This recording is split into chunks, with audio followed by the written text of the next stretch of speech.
Anda kembali menyaksikan berita utama di segmen Kompas Bisnis. Saudara, mendorong penyaluran kredit, Bank Indonesia mengeluarkan kebijakan uang muka 0% untuk properti.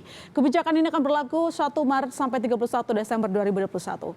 Bank Indonesia menetapkan loan to value kredit dan pembiayaan properti menjadi 100% atau seluruh dana untuk mengambil kredit properti ditanggung 100% oleh bank. Alias konsumen tidak perlu membayar down payment (DP) atau uang muka pembelian properti. Kebijakan DP 0% ini berlaku untuk semua jenis properti, mulai dari rumah tapak, rumah susun, serta ruko atau rukan. Namun ada syaratnya, yakni pemberian uang muka 0% hanya berlaku untuk perbankan yang indikator kesehatannya baik.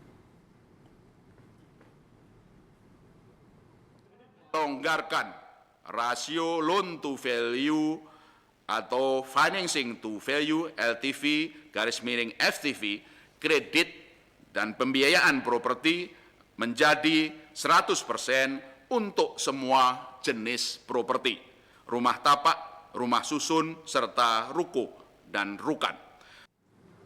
Kita akan bahas lebih jauh dengan Ketua Umum REI, Totok Lusida, terkait dengan DP 0% untuk properti. Selamat malam, Pak Totok.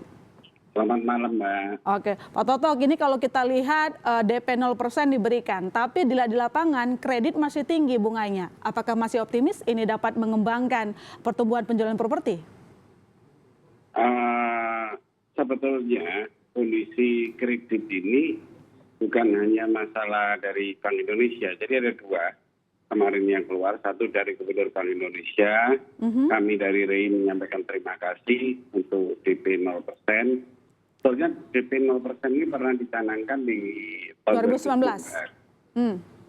Tapi kemudian malam ada surat edaran OJK bahwa ATMR atau untuk risiko kreditnya diturunkan. Sehingga itu yang kolaborasi ini yang membuat kita optimis. Karena selama ini memang realisasi kredit itu filternya sangat kuat.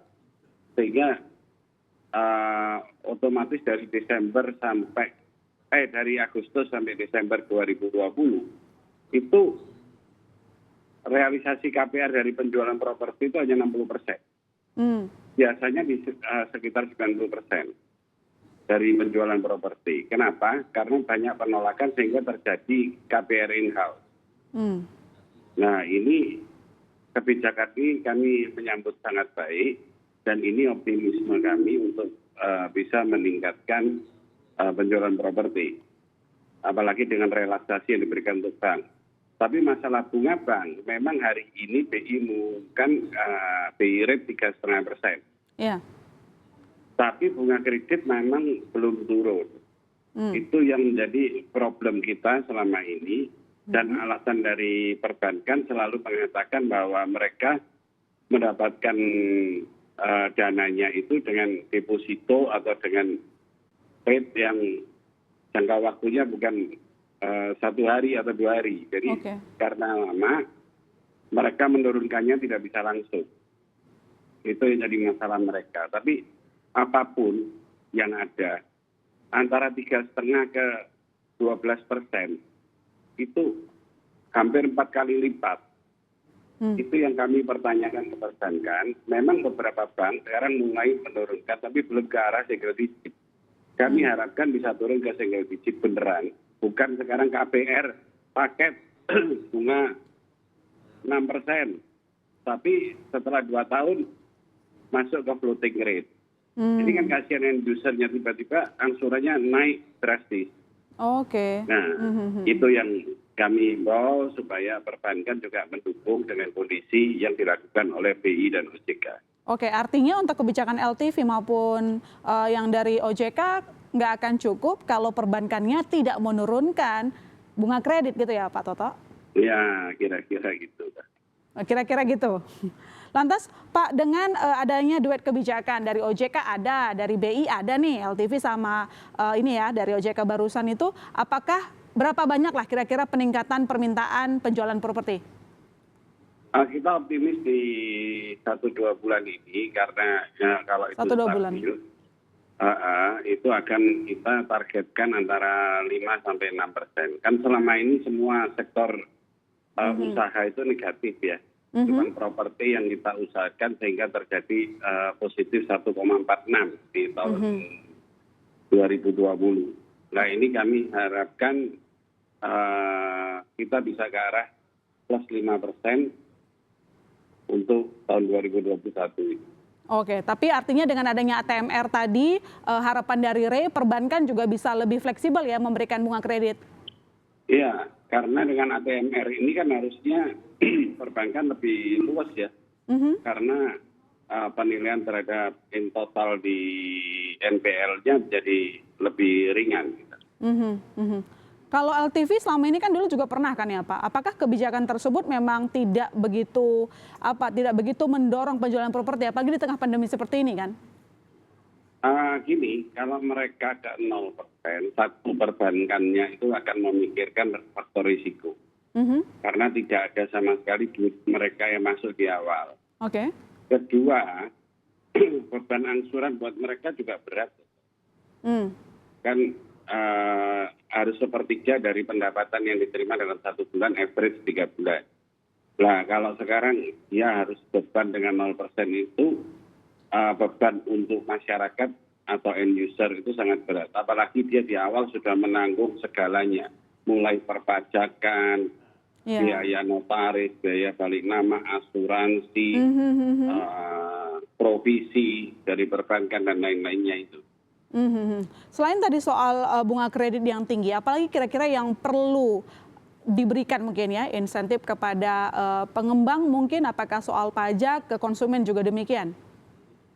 Jadi pajak ada beberapa yang sudah direalisasikan oleh Menteri Keuangan, kita juga terima kasih, tapi ada beberapa yang belum. Apa tuh Pak? Misalnya saya ambil contoh aja, di akhir Desember evaluasi dari perbankan bahwa uang masyarakat yang ditempatkan di perbankan naik. Sedangkan kredit-kredit yang diberikan turun, bahkan ada yang negatif. Nah, uang ini sebetulnya kan bisa dimanfaatkan untuk ekonomi real. Kenapa mereka hanya taruh di bank? Satu, karena kondisi pandemi. Kedua, karena mereka belum melaporkan di dalam SPT. Oke. Karena kalau Anda taruh ditempatkan di perbankan, itu tidak wajib tidak di cross check untuk pajak. Jadi uang ini bisa dimanfaatkan untuk ekonomi real gitu loh. Nah, ada suatu sunset policy atau apapun istilahnya dalam kondisi pandemi itu supaya uang ini bisa berputar di ekonomi real. Dan ini uangnya kan luar biasa banyaknya. Iya.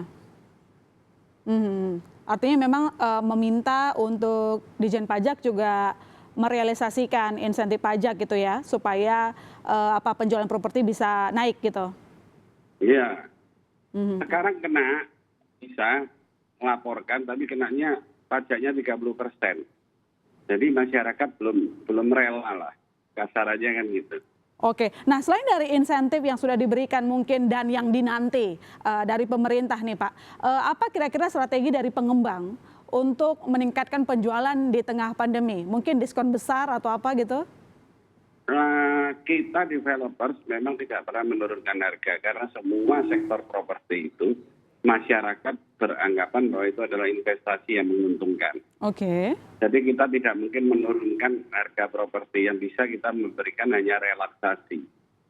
Dan semua ini kita perjuangkan dengan kondisi market yang selama pandemi ini yang 300 juta sampai 1 miliar yang kita mencapai 82,6% ini bisa kita pertahankan eksistensinya untuk menarik yang menengah atas. Kalau yang menengah bawah, maksudnya yang rumah subsidi, itu memang tergantung regulasi penuh, bukan tergantung dari market. Oke, artinya sampai sekarang rumah ataupun hunian yang paling laku masih end user ya Pak. Untuk kelas menengah atas itu belum melakukan spending pembelian investasi di properti. Tampaknya gitu, dari evaluasi kami mayoritas 90% adalah penghuni dan kaum milenial yang terjadi sekarang. Oke, baik. Terima kasih Pak Toto telah berdiskusi dengan Berita Utama. Tadi disebutkan saudara, meski ada DP 0 rupiah yang diberikan atau diputuskan kebijakan dari Bank Indonesia, tampaknya tidak akan begitu signifikan memacu penjualan properti. Sekali lagi, selamat malam Pak Toto. Terima kasih telah bergabung di Berita Utama.